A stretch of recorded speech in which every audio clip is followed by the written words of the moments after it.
गणना प्रकरण 17 अहरोनाची काठी. निर्गम प्रकरण 7 पदे 8 ते 13. परमेश्वर मोशेला म्हणाला, इस्रायल लोकांशी बोल आणि त्यांच्या पूर्वजांच्या घराण्यांप्रमाणे त्यांच्या सर्व सरदारांकडून प्रत्येकी एक अशा 12 काठ्या घे आणि प्रत्येक काठीवर त्याचे त्याचे नाव लिही. लेव्याच्या काठीवर अहरोनाचे नाव लिही, कारण इस्रायलांच्या पूर्वजांच्या घराण्यातील प्रत्येक सरदाराची एक एक काठी घे. आणि दर्शन मंडपातील साक्षपटासमोर जेथे मी तुम्हाला दर्शन देत असतो तेथे त्या काठ्या ठेव. ज्या पुरुषाला मी निवडीन त्याच्या काठीला अंकुर फुटतील.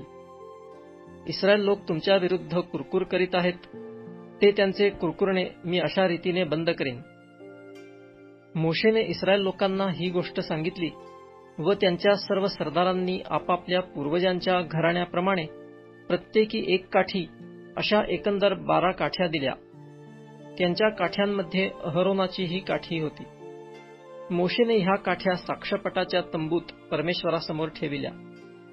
दुसऱ्या दिवशी मोशे साक्षपटाच्या तंबूत गेला आणि पाहतो तो लेवी घराण्यातील अहरोनाच्या काठीला अंकुर फुटून ती फुलली आहे व तिला बदाम येऊन ते पिकले आहेत असे त्याला दिसले.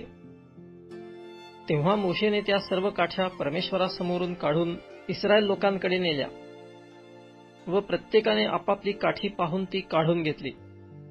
मग परमेश्वर मोशेला म्हणाला, अहरोनाची काठी साक्षपटासमोर परत ठेवून दे.